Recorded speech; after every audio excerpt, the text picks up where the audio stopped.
चलो मेरे प्यारे दोस्तों, कार्टोग्राफी में हम अगले चैप्टर पर बढ़ते हैं। और देखो अभी हमारा यही चल रहा है, अकॉर्डिंग टू सिलेबस चल रहा है, नेट के सिलेबस के अकॉर्डिंग अभी। ठीक है, तो ये टॉपिक कॉलेज लेक्चर में भी है, नेट में भी है, दोनों जगह काम आएंगे। मतलब एक तीर दो निशाना, क्या है, एक तीर दो निशाना। ठीक है जी, अब हम मारते हैं तीर, क्या होता है देखते हैं। देखो, अरे यार ये पेन को मैं साइड में कर दूं, पहले इसको सिस्टम से लगाने दो। यस, देखो क्या होता है, हम पढ़ेंगे समघनत्व मानचित्र के बारे में। किसके बारे में? समघनत्व मानचित्र। सबसे पहले इन लाइनों को पढ़ लो कि यह एक प्रकार का थीमेटिक मैप है। सबसे पहले तो ये पढ़ो कि भाई जो समघनत्व मानचित्र वो क्या है, एक थीमेटिक मैप है जो समान मूल्य के स्थानों को जोड़ने के लिए लाइन या क्षेत्रीय प्रतीकों का उपयोग करके एक निरंतर क्षेत्र का प्रतिनिधित्व करता है। ठीक है, दोबारा से देख लो भाई लाइन को। देखो ये चीज़ें याद करने की है, ज़्यादातर इनको थोड़ा लिंक बनाओ अपने दिमाग में याद करने का। ठीक है, और देखो अब की बार मैं पिछली बार तो बता सकता था मैं कार्टोग्राफी में कि ये आएगा, लेकिन अब की बार ये भी आ सकते हैं, क्योंकि जो 2020 का पेपर था ज्योग्राफी का, उसने भाई साहब मेरे को तो बहुत कुछ सिखा दिया। ईमानदारी के साथ बताता हूँ, बहुत कुछ सिखा दिया। वरना मैं गारंटी के साथ कह सकता था पहले कि 3 बुकों से आप जेआरएफ निकाल सकते थे ज्योग्राफी से, मात्र 3 बुकों से ज्योग्राफी में जेआरएफ, वो भी 80% प्लस इसको, बिल्कुल गारंटी के साथ। और जो भी ज़्यादा मोटी बुक नहीं, बस इतनी साइज की, समथिंग 500 पेज की 3 बुकों से। लेकिन अब तो भाई सारा सिस्टम गड़बड़ा गया। तो मेरे अकॉर्डिंग तो ये बेस्ट रहा कि हमें पहले पता चल गया पेपर के बारे में कि किस तरीके से पेपर भी बन सकते हैं। ठीक है, तो समघनत्व मानचित्र क्या है? एक थीमेटिक मैप है जो समान मूल्य के स्थानों को जोड़ने के लिए लाइन या क्षेत्रीय प्रतीकों का उपयोग करके एक निरंतर क्षेत्र का प्रतिनिधित्व करता है। देखो समघनत्व से पता चल रहा है समान है, समान घनत्व मतलब समान मूल्य के स्थानों को जोड़ने के लिए लाइन या क्षेत्रीय प्रतीकों का उपयोग किया जा रहा है। किसके लिए? समान मूल्य के स्थानों को जोड़ने के लिए। किसके लिए? समान मूल्य के स्थानों को जोड़ने के लिए लाइन या क्षेत्रीय प्रतीकों का उपयोग करके एक निरंतर क्षेत्र को प्रतिनिधित्व करता है। किसका? एक निरंतर क्षेत्र का प्रतिनिधित्व करता है। ठीक है, अब थोड़ा आगे बढ़ो। अब हम आते हैं, इसी के बारे में पढ़ते हैं, थोड़ी बहुत बातें पढ़ लेनी चाहिए हमें, क्योंकि पेपर में कुछ भी पूछ सकता है। ठीक है, सबसे पहली बात, इस रैथमिक मानचित्र सामान्य तौर पर रेक्टर डाटा या नमूना बिंदुओं के एक सेट से प्रक्षेप करके बनाए जाते हैं। जो इस रैथमिक मानचित्र सामान्य तौर पर रेक्टर डाटा या नमूना बिंदुओं के एक सेट से प्रक्षेप करके बनाए जाते हैं। कैसे? एक सेट से प्रक्षेप करके बनाए जाते हैं। तो इस रैथमिक मानचित्र कैसे बनाए जाते हैं? तो इस रैथमिक मानचित्र सामान्य तौर पर रेक्टर डाटा या नमूना बिंदुओं के एक सेट से प्रक्षेप करके बनाए जाते हैं। ठीक है, अब थोड़ा आगे चलते हैं। यहाँ पर देखो भाई साहब, यहाँ पर मैंने लिखे हैं क्या इस रैथमिक मानचित्र के उद्देश्य। इस रैथमिक मानचित्र के उद्देश्य कि भाई साहब इस रैथमिक मानचित्र क्यों बना रहे हैं? एक चिकने क्षेत्र के वितरण को प्रभावी ढंग से दिखाने के लिए, एक चिकने क्षेत्र के वितरण को प्रभावी ढंग से दर्शाने के लिए, यह पैमाने के विभिन्न स्तरों के लिए एक लचीला और अनुकूलनीय है। क्या है? यह पैमाने के विभिन्न स्तरों के लिए लचीला और अनुकूलनीय है। यह कंप्यूटर में कार्टोग्राफी उपकरण और विधियों को आसान बनाता है। क्या करता है? यह कंप्यूटर में कार्टोग्राफी उपकरण और विधियों को क्या करता है? आसान बनाता है। क्या करता है? कार्टोग्राफी उपकरण और विधियों को आसान बनाता है। तो इस रैथमिक मानचित्र के बारे में ये 3 बातें हैं, 3 को ध्यान से पढ़ लो। पहली बात, यह एक चिकने क्षेत्र के वितरण को प्रभावी ढंग से दर्शाया जा सकता है। यह पैमाने के विभिन्न स्तरों के लिए एक लचीला और अनुकूलनीय है। यह कंप्यूटर में कार्टोग्राफी उपकरण और विधियों को आसान बनाता है। इन तीनों बातों को अपने दिमाग में सेट कर लो। क्या कर लो? सेट कर लो। अब यहाँ पर कुछ समझाने का है नहीं, इसलिए मैं यहाँ पर कुछ भी नहीं समझा पा रहा, सब कुछ याद करने का यहाँ पर। ठीक है, आगे देखो। इस रैथमिक मानचित्र सामान्य तौर पर रंग विशेष रूप से रंग और मूल्यों का उपयोग करके निरंतर डेटा सेट की कल्पना करने में सहायता करने के लिए किया जाता है। जो इस रैथमिक मानचित्र है वो सामान्य तौर पर रंग, विशेष रूप से रंग और मूल्यों का उपयोग करके निरंतर डेटा सेट की कल्पना करने में सहायता करने के लिए किया जाता है। किसके लिए? रंग, विशेष रूप से रंग, मूल्यों का उपयोग करके निरंतर डेटा सेट की कल्पना करने में सहायता करने के लिए उपयोग किया जाता है। फिर थोड़ा आगे बढ़ते हैं। देखो यहाँ पर लिखी हुई है एक प्यारी लाइन, इस रैथमिक मैपिंग अक्सर कुछ स्थानों पर रिकॉर्ड किए गए डेटा से खींची गई रेखा के लिए नियंत्रण बिंदु या डेटा का उपयोग करता है। जो इस रैथमिक मैपिंग है वो अक्सर कुछ स्थानों पर, किस पर? कुछ स्थानों पर रिकॉर्ड किए गए डेटा से खींची गई रेखाओं के लिए नियंत्रण बिंदु या डेटा का उपयोग करता है। इस रैथमिक मैपिंग अक्सर कुछ स्थानों पर रिकॉर्ड किए गए डेटा से खींची गई रेखा के लिए नियंत्रण बिंदु या डेटा का उपयोग करता है। इस रैथमिक मानचित्र को ऊष्मा मानचित्र भी कहते हैं। ये बात भी दिमाग में सेट कर लो कि भाई साहब जो इस रैथमिक मानचित्र है उसको ऊष्मा मानचित्र भी कहते हैं। अब थोड़ा आगे बढ़ो। अब हम बताते हैं आपको डेसीमेट्रिक मानचित्र। ये क्या रामलीला है भाई साहब? डेसीमेट्रिक मानचित्र जब आप सिलेबस में देखोगे तो सिलेबस में स्पेशल लिखा हुआ है एसीमेट्रिक मानचित्र, डेसीमेट्रिक मानचित्र। देखो, विषयगत मानचित्रण की एक विधि है ये। डेसीमेट्रिक मानचित्र क्या है? विषयगत मानचित्रण की एक विधि है। इसमें अतिरिक्त भौगोलिक जानकारी को शामिल करके एक कोरोप्लेथ मानचित्र को परिष्कृत किया जाता है। इसमें अतिरिक्त भौगोलिक जानकारी को शामिल करके एक कोरोप्लेथ मानचित्र को परिष्कृत किया जाता है। दोबारा से ध्यान से सुन लो, डेसीमेट्रिक मानचित्र इसमें अतिरिक्त भौगोलिक जानकारी को, किसको? अतिरिक्त भौगोलिक जानकारी को शामिल करके एक कोरोप्लेथ मानचित्र को परिष्कृत किया जाता है। ठीक है, ये बात भी आप ध्यान रख लो। अब मैं थोड़ी सी दो प्यार की बातें बता देता हूँ, सुन लेना। प्यार की बात पहली, डेसीमेट्रिक मानचित्र का आविष्कार किसने किया था? तो सेमेनोव यान सांस्की ने। किसने? सेमेनोव यान सांस्की ने। डेसीमेट्रिक का आविष्कार किसने किया था? सेमेनोव यान सांस्की ने। इन्होंने डेसीमेट्रिक शब्द का प्रयोग माप घनत्व के लिए किया था। किसके लिए किया था? माप घनत्व के लिए। तो डेसीमेट्रिक शब्द का प्रयोग किसने किया था? सेमेनोव यान सांस्की ने किया था। किसके लिए किया था? माप घनत्व के लिए किया था। इन्होंने डेसीमेट्रिक मानचित्र को मानचित्र के रूप में परिभाषित किया था। और भाई साहब, सेमेनोव यान सांस्की ने क्या किया था? डेसीमेट्रिक मानचित्र को एक मानचित्र के रूप में परिभाषित किया था। ठीक है, तो डेसीमेट्रिक मानचित्र का आविष्कार किसने किया? सेमेनोव यान सांस्की ने। डेसीमेट्रिक शब्द का प्रयोग किसने किया? सेमेनोव यान सांस्की ने। डेसीमेट्रिक मानचित्र को मानचित्र के रूप में परिभाषित किसने किया? सेमेनोव यान सांस्की ने। डेसीमेट्रिक शब्द का प्रयोग माप घनत्व के लिए किसने किया? सेमेनोव यान सांस्की ने। अब आगे बढ़ो। देखो, फिर प्यार की बात आती है।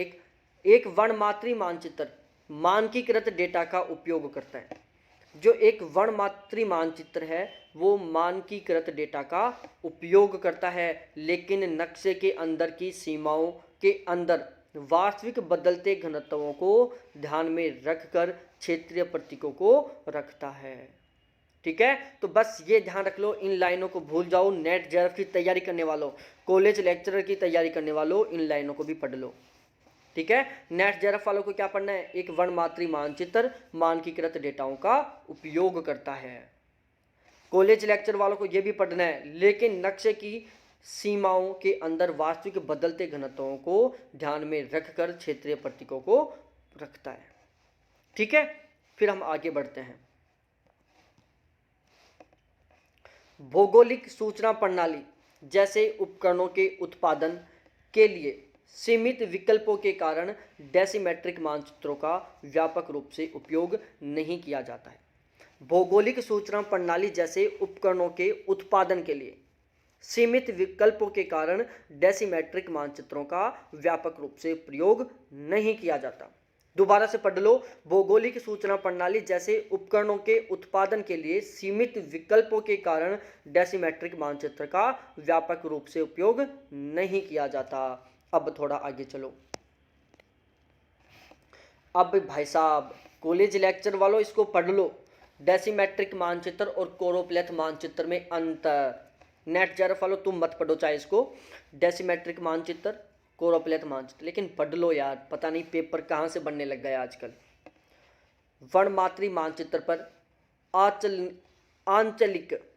आंचलिक सीमाएं सांख्यिकीय सतह में तेज बदलावों पर आधारित होती हैं। दोबारा से बता रहा हूँ, पढ़ के देखो। वर्णमात्री मानचित्र पर आंचलिक सीमाएं सांख्यिकी सतह में तेज बदलाव पर आधारित होती हैं। कोरोप्लेथ मानचित्रों पर आंचलिक सीमाओं में अधिक सामान्य उद्देश्य के लिए स्थापित इकाइयां हैं। ये कोरोप्लेथ मानचित्र है, ये डेसीमेट्रिक मानचित्र है। दोनों के अंतर को याद करते चलो। समझाने का कुछ नहीं है इसमें। जहाँ समझाने का होता है मैं बहुत समझाता हूँ, लेकिन जहाँ है नहीं याद करने का सब कुछ, वहाँ समझाएंगे क्या। जो सहायक डेटाओं के माध्यम से प्राप्त की जाती है, ठीक है। व्यक्तिगत डेसीमेट्रिक जोन आंतरिक रूप से सजातीय होने के लिए विकसित किए जाते हैं। कोरोप्लेथ जोन को डेटा के आधार पर परिभाषित नहीं किया जाता है। इस प्रकार आंतरिक समरूपता के स्तर भिन्न होते हैं, ठीक है। दोबारा से देख लो। व्यक्तिगत डेसीमेट्रिक जोन आंतरिक रूप से सजातीय होने के लिए विकसित किए जाते हैं। कोरोप्लेथ जोन को डेटा के आधार पर परिभाषित नहीं किया जाता। इस प्रकार आंतरिक समरूपता के स्तर भिन्न होते हैं।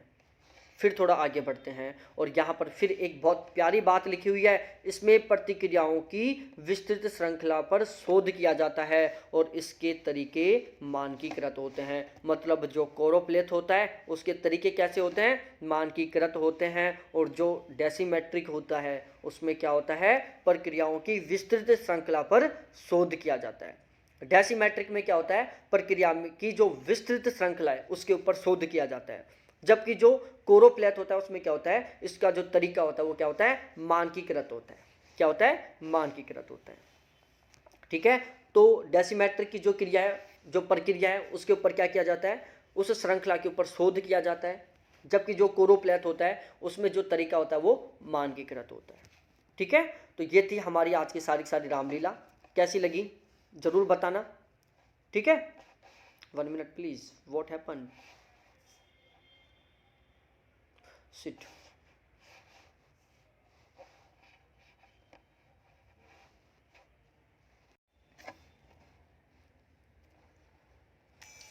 ठीक है, तो अब हम पढ़ेंगे, थोड़ा आगे चलते हैं। ये वाला पढ़ लिया था हमने।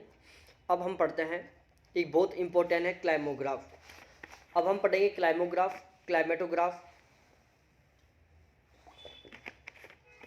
हीथरग्राफ और इग्रोग्राफ, ठीक है।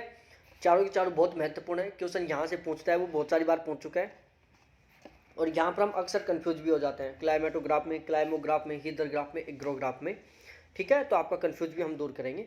देखो, क्लाइमोग्राफ किसी स्थान के औसत आर्द्र बल्ब तापमान एवं आपेक्षिक आर्द्रता आंकड़ों को ग्राफ द्वारा दिखाया जाता है, ठीक है। क्लाइमोग्राफ में क्या होता है, देखो क्लाइमोग्राफ में एक सिंपल सी बात है जो आपको ध्यान में रखनी है। सिंपल सी बात ये है कि भाई साहब इसमें क्या क्या दिखाया जा रहा है। ये है हमारा क्लाइमोग्राफ का चित्र। इसमें एक साइड क्या है, औसत आर्द्र बल्ब तापमान है और एक साइड क्या है, आपेक्षिक आर्द्रता है, ठीक है।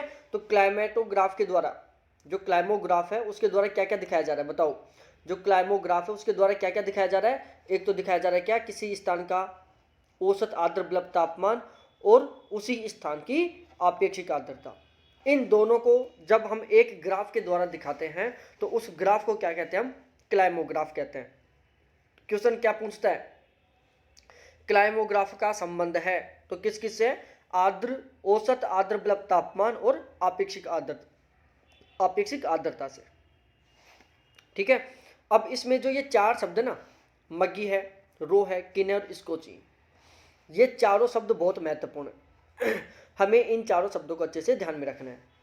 अब देखो मैं यहाँ से समझाता हूँ इन चारों शब्दों का मतलब। ठीक है, देखो थोड़ा थोड़ा ध्यान से देखना, समझने की बात है, बिल्कुल नॉर्मली तरीके से समझ में आ जाएगा।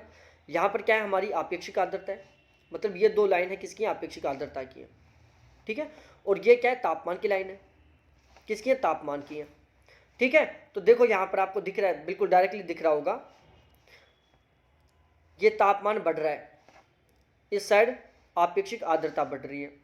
ठीक है, तो किन कोणा, किन कोणा, किन कोणा, किन को याद कर लो, कोणा से, किन कोणा, और कोणा के ऊपरी विपरीत क्या है, मिग है।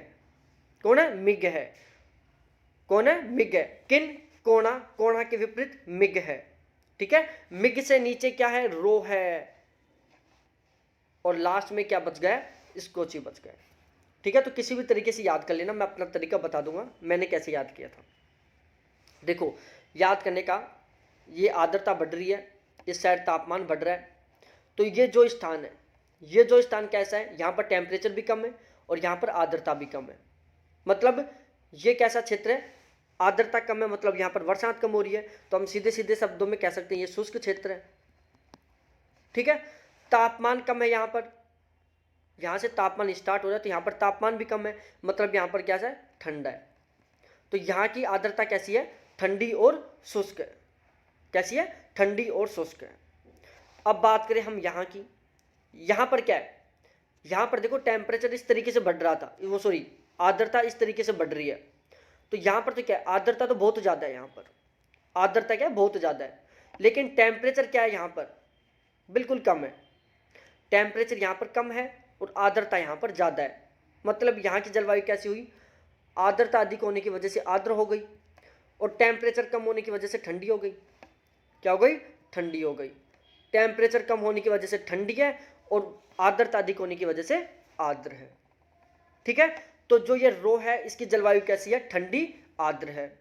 अब हम बात करें मग्गी की, मग्गी में क्या है भाई साहब, इसमें देखो टेम्परेचर फुल है, यहाँ पर टेम्परेचर भी बहुत अधिक है, आर्द्रता भी बहुत अधिक है, मतलब यहाँ की जो जलवायु है कैसी है, गर्म है। क्या है, गर्म है, किसकी वजह से, टेम्परेचर अधिक होने की वजह से। यहाँ पर भाई साहब आर्द्रता भी अधिक है, मतलब आर्द्र है। तो यहाँ की जलवायु कैसी है, गर्म भी है और आर्द्र भी है। अब हम बात करें इसकी, स्कोचिंग, इसको स्कोचिन भी बोलते हैं कहीं पर इसको स्कोचिस भी बोलते हैं। तो स्कोचिन आ जाए चाहे स्कोची आ जाए, बात एक ही है। तो स्कोची में क्या स्थिति है, टेम्परेचर बहुत अधिक है, यहाँ पर टेम्परेचर इस तरीके से बढ़ रहा है, तो यहाँ पर टेम्परेचर बहुत अधिक है, आर्द्रता इस तरीके से बढ़ रही है, लेकिन यहाँ पर आर्द्रता है कम। ठीक है, तो यहाँ की जलवायु कैसी है, शुष्क। क्यों है शुष्क, क्योंकि यहाँ पर आर्द्रता कम है, टेम्परेचर कैसा है, अधिक है, मतलब गर्म है। तो यहाँ की जलवायु कैसी है, गर्म और शुष्क है। ठीक है, तो ये समझ में आ गया होगा आपको अच्छे से। मैंने तो भाई याद कैसे किया था, किन कोने में, नीचे नीचे के कोने में किन है, उससे जस्ट विपरीत मग्गी है, मग्गी के जस्ट नीचे रो है, बस ये याद किया था मैंने। किन कोने में जस्ट ऊपर विपरीत दिशा में मग्गी है, मग्गी के जस्ट नीचे रो है, और इसको चिन्ह बच गया। ठीक है, ये था। अब देखो एक बार इसको मैं यहाँ से भी दिखा देता हूँ। देखो किन का मतलब क्या है, मैंने क्या बताया, किन में टेम्परेचर भी कम है, वर्षा भी कम है, आर्द्रता भी कम है और टेम्परेचर भी कम है, इसलिए कैसा है, ठंडी व शुष्क है। मतलब आर्द्र बल्ब तापमान 4 डिग्री सेल्सियस से कम, आपेक्षिक आर्द्रता 40% से कम। ठीक है, उसके बाद देखो स्कोचिन, स्कोचिन में क्या है, टेम्परेचर अधिक है, इसलिए उष्ण है, गर्म है। गर्म को उष्ण बोलते हैं ना, आपको भी पता है ये तो। और ठंडी को ठंड, मतलब ठंडी बोलते हैं। ठीक है, ठंडी को क्या बोलते हैं, ठंडी बोलते हैं, और गर्म को उष्ण बोलते हैं। तो टेम्परेचर अधिक होने की वजह से उष्ण है, आर्द्रता कम होने की वजह से शुष्क है। ठीक है, आर्द्रता कम है इसलिए शुष्क, टेम्परेचर अधिक है इसलिए उष्ण। और यहाँ का आर्द्र बल्ब तापमान 15 डिग्री सेल्सियस से अधिक और आपेक्षिक आर्द्रता 40% से कम है। अब हम आगे बात कर ले थोड़ा सा इन दोनों के बारे में। मग्गी उष्ण है, मतलब टेम्परेचर अधिक है, इस तरीके से ये कोने में था, तो यहाँ पर क्या है, टेम्परेचर भी अधिक है, यहाँ पर क्या है, टेम्परेचर भी अधिक है, यहाँ पर क्या है, आर्द्रता भी अधिक है। टेम्परेचर अधिक होने की वजह से उष्ण या गर्म है, आर्द्रता अधिक होने की वजह से आर्द्र है। यहाँ का आर्द्र बल्ब तापमान 15 डिग्री सेल्सियस से अधिक है, यहाँ की आपेक्षिक आर्द्रता 40% से कम है।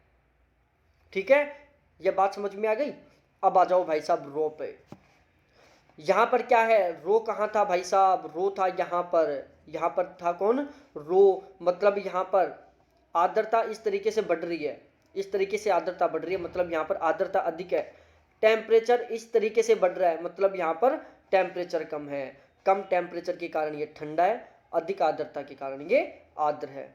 ठीक है, तो यहाँ आर्द्र बल्ब तापमान 4 डिग्री सेल्सियस से क्या है, अधिक है, और आपेक्षिक आर्द्रता 70% से अधिक है। ठीक है, तो चाहे ये वाले डाटा मत याद करो, लेकिन ये वाले याद होने चाहिए। तो बस दिमाग में डायग्राम सेट कर लो, पूरा आराम से बिल्कुल आसानी से याद हो जाएगा। अब देखो यहाँ पर हमने 2-3 बात छोड़ दी थी, उनको पढ़ लेते हैं हम एक बार। देखो पहला क्लाइमेटोग्राफ किसने बनाया था, ग्रिफिथ टेलर ने बनाया था। पहला क्लाइमोग्राफ किसने बनाया था, ग्रिफिथ टेलर ने। इस आरेख को देखकर किसी स्थान की जलवायु संबंधित सामान्य दशाओं की जानकारी प्राप्त की जा सकती है। तो ध्यान से मेरे साथ बोलो, पहला क्लाइमोग्राफ किसने बनाया, ग्रिफिथ टेलर ने। क्लाइमोग्राफ का निर्माता कौन हुआ, ग्रिफिथ टेलर। कौन हुआ, ग्रिफिथ टेलर। और ग्रिफिथ टेलर क्या बनाया, क्लाइमोग्राफ बनाया। और इस क्लाइमोग्राफ के आरेख को देखकर हम किसी भी स्थान की जलवायु संबंधित सामान्य दशाओं की जानकारी प्राप्त कर सकते हैं। क्या कर सकते हैं, किसी भी स्थान की जलवायु संबंधित सामान्य दशाओं की जानकारी प्राप्त कर सकते हैं। ठीक है, तो ये था हमारा किसके बारे में भाई साहब, क्लाइमोग्राफ के बारे में। उसके बाद हम आगे बढ़ते हैं क्लाइमेटोग्राफ। देखो क्लाइमेटोग्राफ भी बिल्कुल उसी तरीके से, लेकिन थोड़ा सा कंफ्यूज कर देता है हमें कि क्लाइमोग्राफ क्लाइमेटोग्राफ। तो आपको केवल 2 शब्द याद रखने हैं कि क्लाइमोग्राफ में आर्द्र बल्ब तापमान और आपेक्षिक आर्द्रता है, क्लाइमेटोग्राफ में औसत मासिक तापमान और औसत मासिक वर्षा है। ठीक है, तो क्लाइमेटोग्राफ में क्या है, औसत मासिक तापमान और औसत मासिक वर्षा। क्या है, क्लाइमेटोग्राफ में किसी स्थान के मासिक तापमान व मासिक वर्षा को प्रदर्शित करता है। कौन, क्लाइमेटोग्राफ। तो क्लाइमेटोग्राफ किसका प्रदर्शन करता है, किसी स्थान के मासिक तापमान व मासिक वर्षा को। ठीक है, क्लाइमेटोग्राफ का एक दूसरा नाम और है, वो है वर्तारेख। तो ध्यान से बोलो, क्लाइमेटोग्राफ को क्या बोलते हैं, वर्तारेख। क्लाइमेटोग्राफ के द्वारा क्या दिखाया जाता है, औसत मासिक तापमान और औसत मासिक वर्षा। यहां पर मैंने औसत शब्द नहीं जोड़ा, लिख लो औसत भी। ठीक है जी, अब थोड़ा सा आगे देख लो भाई, ये बात आपको हर जगह नहीं मिलेगी देखने को। देखो जो क्लाइमेटोग्राफ है इसको क्या बोलते हैं, वर्तारेख बोलते हैं। इसको अर आरेख भी बोलते हैं। क्या बोलते हैं, अर आरेख। स्पोकग्राफ किसने कहा था, इरविन रेंज ने। इरविन रेंज महोदय ने कहा कि भाई साहब इस क्लाइमेटोग्राफ को मैं क्लाइमेटोग्राफ नहीं कहूँगा, मैं इसे अपना नाम दूंगा और वो दूंगा मैं अर आरेख। क्या दूंगा, अर आरेख। क्या, अर आरेख। अब सोचोगे सर याद कैसे करें, अरे भाई साहब इरविन रेंज किससे स्टार्ट हो रहा है, स्वर से, वोवल से। ई क्या है, एक स्वर है। बात करें अर क्या है, एक स्वर है। क्या है, अर एक स्वर है और इरविन एक स्वर है। दोनों स्वर मिल रहे हैं, तो मतलब इरविन रेंज और कौन, अर आरेख, स्पोकग्राफ। अब आ जाओ भाई साहब ध्रुवीय चार्ट, पोलर चार्ट, मतलब TW बर्च। कौन, TW बर्च, ध्रुवीय बर्च, ध्रुव रू बर्च, च रच बर्च, रच ध्रुव। ऐसे याद करो, रच ध्रुव। रच का मतलब बर्च, ध्रुव का मतलब ध्रुवीय। ठीक है, इस तरीके से लिंक बैठा लो, रू बर्च बर, ये दोनों शब्दों में लिंक बैठा लो। बर्च बर ध्रुव ध्रुव रू रू दोनों में लिंक बैठा लो कि ध्रुवीय चार्ट TW बर्च द्वारा। आगे देखो भाई साहब, जलवायु आरेख इंग्लिश में बोलते हैं क्लाइमेटोग्राफ, किसने दिया नाम? EN मुन्स और R हॉटसन ने। किसने? EN मुन्स और R हॉटसन ने। तो अब इन तीनों को याद करो मेरे साथ। R आरेख, इरविन रेंज, मतलब E एक वोवेल्स है, स्वर है, दूसरी साइड अर में ए एक स्वर है, दोनों स्वर एक साथ, मतलब अर आरेख इरविन रेंज। दूसरा ध्रुवीय चार्ट, ध्रुव रू रू ध्रुव, ध्रुवीय चार्ट मतलब TW ब्रच बर्च बर्च बर्च, च च रच रच ध्रुव, दोनों आपस में मिल रहे हैं। जलवायु आरेख, जलवायु आरेख को इंग्लिश में बोलते हैं क्लाइमेटोग्राफ, किसने कहा? हॉटसन महोदय ने और मुन्स महोदय ने। ठीक है, ठीक है। तो ये था हमारी आज की क्लास, 3 बजे वाली जो क्लास थी वो। उसके बाद हम नाइट को 10 बजे लेके आते हैं 1 घंटे से ऊपर की क्लास। साथ देखना, बहुत धुआंधार तरीके से देखेंगे, बहुत शानदार तरीके से देखेंगे। ठीक है, तो बहुत बहुत धन्यवाद आप सभी को देखने के लिए। Thanks, bye.